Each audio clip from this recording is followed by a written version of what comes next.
What's up, interwebs? For those of you who don't know me, my name is Alan. Pretty much all of you should know me at this point because I'm only starting this to replace a lot of my statuses that turn into rants, and we all know people don't like reading.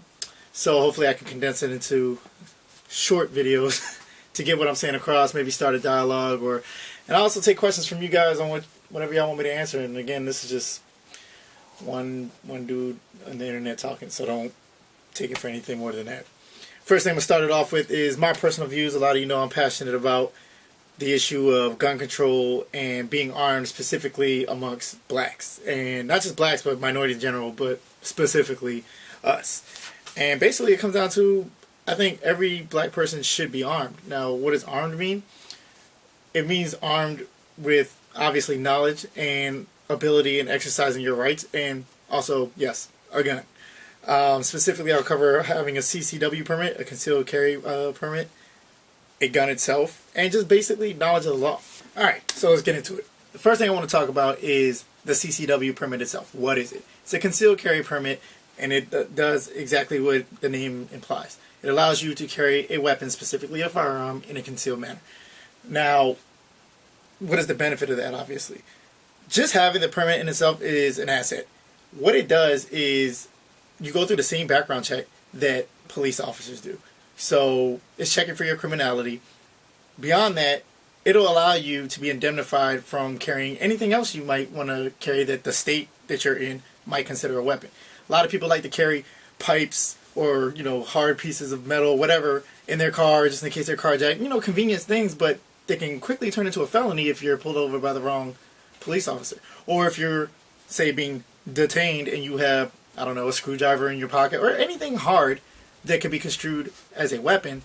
If you have a concealed carry permit on you, that immediately goes out the window. Now, obviously, it's just a piece of paper. If a cop wants to do something crazy to you, he's going to do it to you. Like, I'm not saying this is like a magical shield.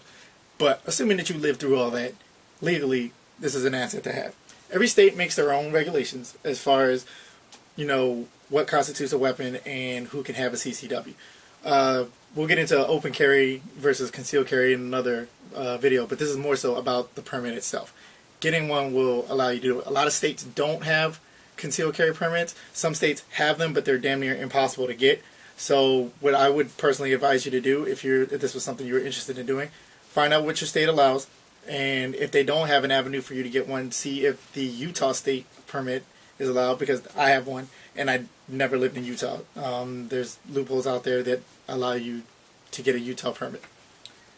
Keep in mind, it might not be valid in the state, but what that does allow you to do is, say, I have passed a federal background check, then you can apply for your state's permit. You'll probably get denied, but at least you have a paper trail of trying to go through the law, and then you can lobby your congressman, your local representation to get the law changed at some point.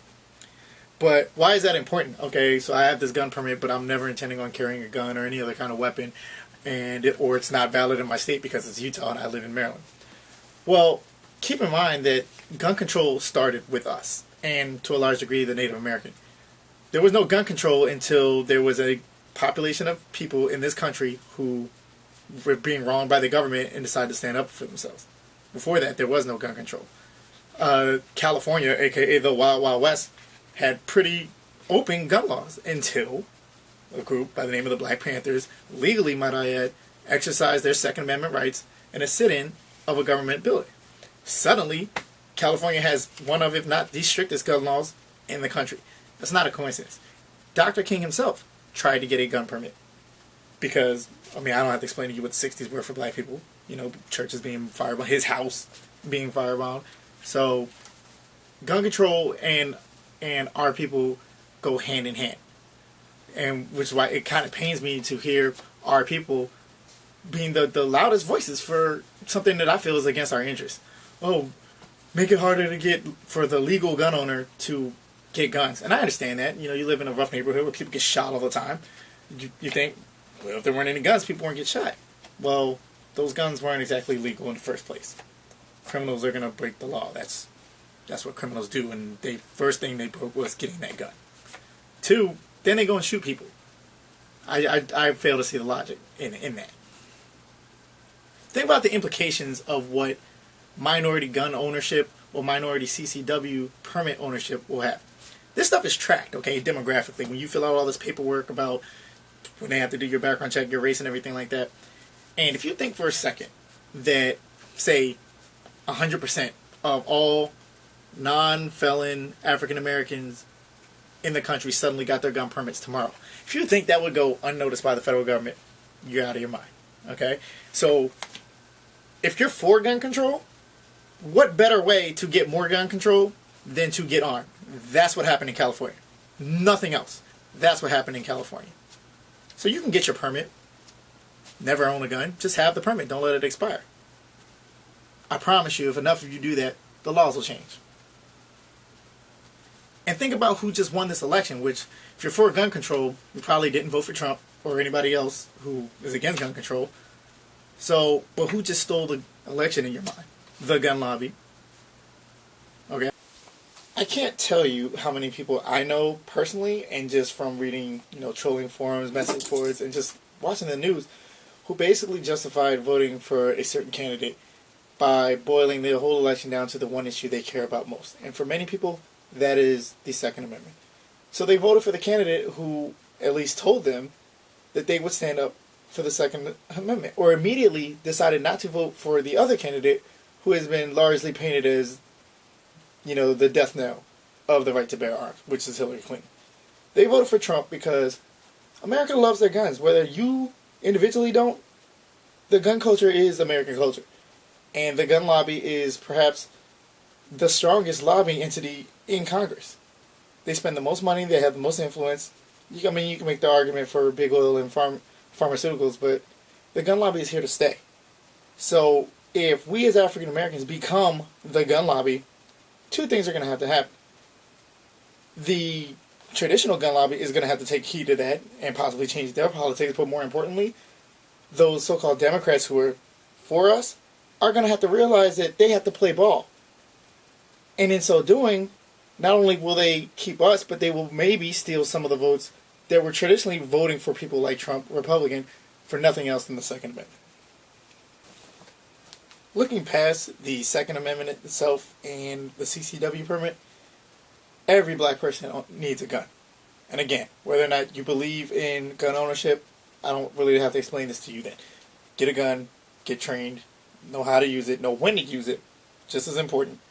And invest in your own personal safety, that of your family, and yes, your property. If you don't believe in gun ownership, get a gun. Because just like having a CCW permit, you don't ever have to use it.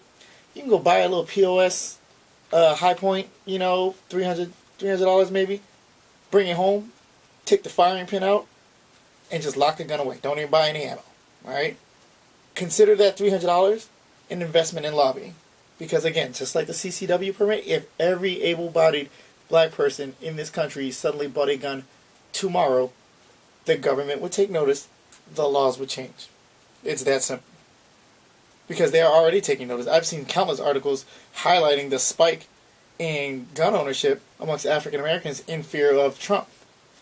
Had we been doing this from jump, again, the traditional gun lobby now has to cater to a new demographic.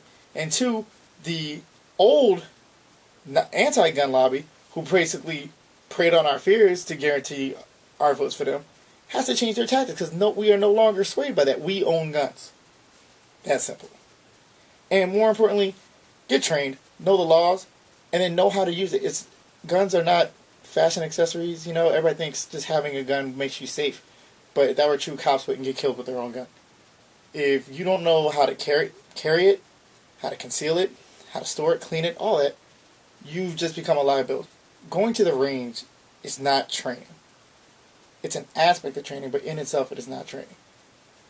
Shooting at a piece of paper, getting proficient in marksmanship is important. However, once you're there, it's a skill that needs to be maintained but not relied upon. There's a reason why police, in gunfights, miss most of their shots. And so many rounds are needed before an adversary is taken down. And many of them are not these nice critical headshots, center mass shots, in tight groupings. Because stress, fear for your own life, being shot at, affects your shot placement. What saves your life is learning how to get out of being a target. Learning how to safely draw and manipulate your weapon under stress, possibly while injured. Training is important, and there's I'll get into it in another video, possible avenues to get that training, and knowing when to employ certain tactics. One, most importantly, to keep you from getting shot before you can even think about shooting someone else. But again, that goes into knowledge, and like I said, black people need to be armed. Alrighty, family, so that'll about do it for my first video. I hope it wasn't too long and drawn out, and it served a purpose. If there's any topics that you would like me to address, you can either hit me up on my Facebook or at my blog link that's down below in the comments. And hopefully, the product will get better as I do this more. Add some theme music, a little gimmick or whatever. If you're a rapper, musical artist, whatever, and you want me to feature your stuff, and I don't have to pay for it, send it to me. I'll use it. But if it's raps, you better have bars, because I'm a hip-hop head. Alright, see you later.